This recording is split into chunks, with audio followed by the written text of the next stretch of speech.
Assalamualaikum YouTube. Kembali lagi bersama Fatori TV, channel otomotif kesayangan sejuta umat. Beberapa bulan yang lalu kami mudik ke Klaten setelah 9 tahun lamanya tidak mudik, menggunakan sebuah mobil keluarga yang handal dan bisa melibas jalur Pantura hingga mendaki ke kaki Gunung Merapi. Karena rumah kami memang ada di kaki gunung. Saking handalnya, mobil ini dipercaya oleh masyarakat Indonesia untuk narik taksi online. Semangat kerjanya ya buat para pejuang rupiah, ya termasuk kami juga untuk makan sehari-hari dan kuliah dan lain-lain. Ini adalah Toyota Calya yang 1200 cc manual tipe E generasi pertama. Sebelum Anda lanjut menonton video ini, ada baiknya Anda menunaikan dulu apa yang telah menjadi kewajiban Anda, seperti sholat 5 waktu, mencuci baju, mencuci piring, dan lain sebagainya. Jangan sampai video ini melalaikan atas apa yang telah menjadi kewajiban Anda. Sedikit sejarah tentang Toyota Calya. Calya lahir di tangan dukun Toyota pada Agustus 2016 lalu. Mempunyai kakak kandung dari Daihatsu yang bernama Sigra. Pada awalnya mobil ini memiliki kisaran harga dari 100 hingga 150 jutaan, dan di harga segitu sudah mendapatkan mobil berkapasitas 7-seater. Pada kisaran harga segitu, mobil dengan kapasitas 7-seater sebelumnya pernah ditempati oleh Toyota Avanza dan Daihatsu Xenia. Namun, seiring berjalannya waktu, harga Avanza dan Xenia terus naik hingga tembus 200 jutaan. Entah harga mobilnya yang semakin mahal atau justru nilai rupiah yang semakin lemah. Yang jelas, segmen mobil 7-seater di harga 100 hingga 150 jutaan menjadi kosong. Nah, untuk mengisi kekosongan itu, Toyota dan Daihatsu melakukan hubungan intim dan lahirlah bayi kembar yang bernama Calya dan Sigra. Walaupun Calya adalah mobil 7-seater, namun untuk kelasnya sendiri masih LCGC.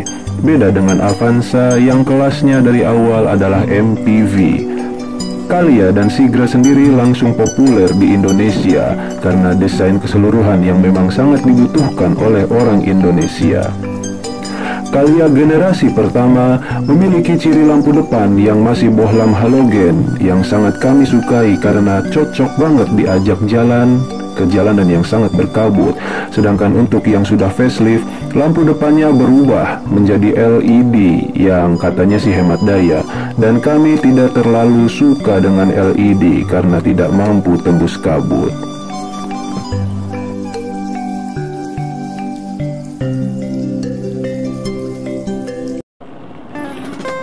Ini adalah tampilan eksterior dari Calya tipe E. Jendelanya juga belum di blackout pilar, namun tampaknya tertolong oleh talang air, di mana talang air itu adalah aksesoris tambahan aftermarket. Aslinya belum ada talang air. Spoiler belakang juga aftermarket untuk menunjang penampilan dari eksterior. Sistem penerangan juga masih bohlam semua dari lampu utama sampai lampu sen. Yang di awal tadi sudah kami bilang kami lebih suka yang bohlam halogen ini daripada yang LED. Grill depan sewarna bodi tanpa krom-kroman, lubang aliran udara juga dicat hitam plastik jeruk, dan sudah ada fog lampnya, lumayan untuk menambah penerangan di saat berkabut. Spion sewarna bodi tanpa lampu sen dan tidak ada electric retract. Untuk melipat spion harus pakai otot supaya sehat. Handle pintu juga dicat sewarna bodi. Ada lubang kunci di bawah handle pintu supir untuk jaga-jaga kalau baterai remote-nya habis. Ya, Anda tidak salah dengar, Calya tipe E ini sudah ada fitur immobilizer, jadi buka tutup kunci pintu tidak perlu colok-colok ke lubang lagi. Kebiasaan Toyota di zaman itu, mereka suka mendesain lampu belakang mobilnya seperti taring vampir. Mungkin bahasa desainnya adalah vampire back. Desain lampu ini juga ditiru oleh Innova Ribbon. Tidak ada krom-kroman di bagian belakang, jadi terlihat lebih elegan. Kalau banyak krom-kroman, nanti malah norak. Dilengkapi dengan wiper belakang dan sensor parkir belakang, 2 titik. Tapi masih belum ada elemen pemanas untuk defogger belakang.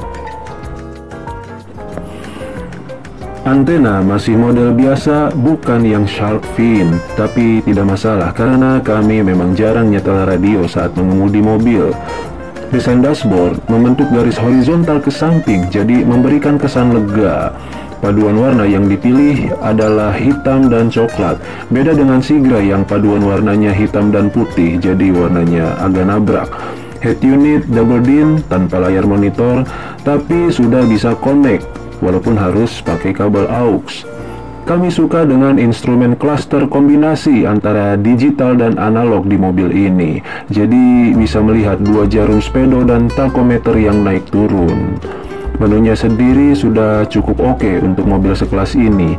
Ada jam, sisa jarak tempuh, trip A, trip B, rata-rata konsumsi BBM, dan yang paling oke-nya adalah ada mode eco yang bisa dihidupkan atau dimatikan. Pengaturan AC full manual tanpa pengaturan arah semburan. Setirnya masih polos, belum ada tombol yang aneh-aneh.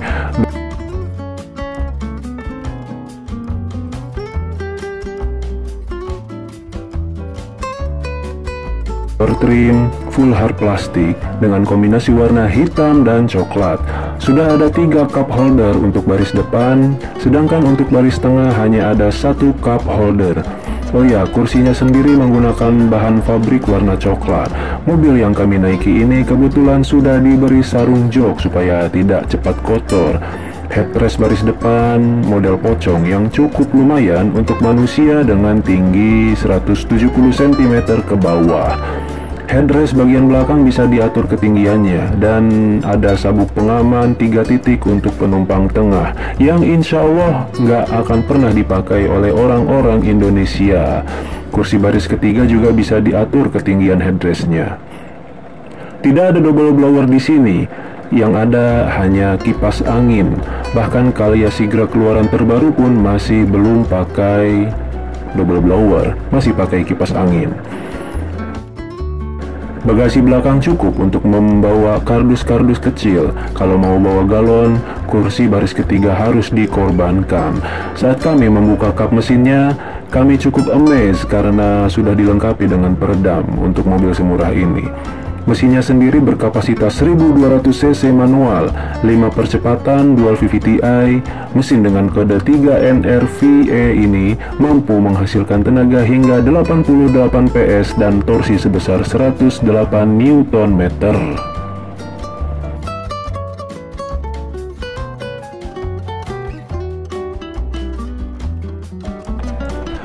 Sekarang kita bahas masalah pengalaman berkendaranya.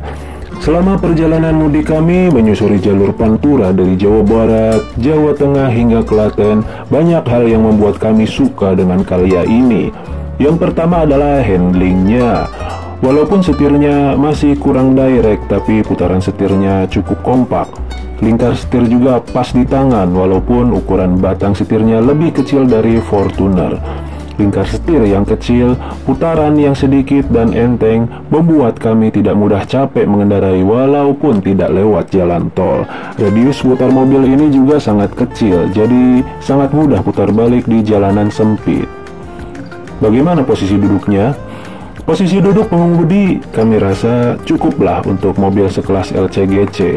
Rasanya memang agak tinggi tapi tidak commanding seperti mobil SUV. Agak rendah sedikit tapi tidak senyaman Mobilio. Suspensinya ini enak, empuk dan rasanya mahal. Tapi kekurangannya kalau mobil ini diisi oleh 7 penumpang, maka ban belakang akan ambles. Body roll cukup minim padahal shock breakernya empuk. Wah, ini luar biasa. Tidak ada gejala limbung juga saat dipacu di kecepatan 100 km per jam. Ya, ini merupakan kelebihan dari mobil yang bersasis monokok. Mesinnya juga irit. Dengan trek jalur Pantura yang kadang lancar, kadang macet, kami bisa mencapai angka 18 km per liter. Wow. Kesimpulan, ada beberapa hal yang membuat kami jatuh cinta pada mobil ini. Yang pertama, konsumsi BBM-nya irit, bisa mencapai 18 km per liter. Yang kedua, rasa setirnya enak, tidak mudah capek. Yang ketiga, minim body roll dan gejala limbung. Yang keempat, Lampunya masih bohlam, enak untuk menembus kabut saat melintasi daerah-daerah yang berkabut seperti Temanggung sampai Kendal. Yang kelima, posisi duduk lumayan untuk sekelas LCGC. Yang keenam, dimensi mobil kompak, sangat mudah dikendalikan. Tapi di balik kelebihan, pasti juga ada kekurangan yang ada pada Calya ini. Yang pertama, mesinnya kurang bertenaga di tanjakan. Harus ambil ancang-ancang dari jauh dan tangan kiri harus selalu siap untuk nurunin gigi.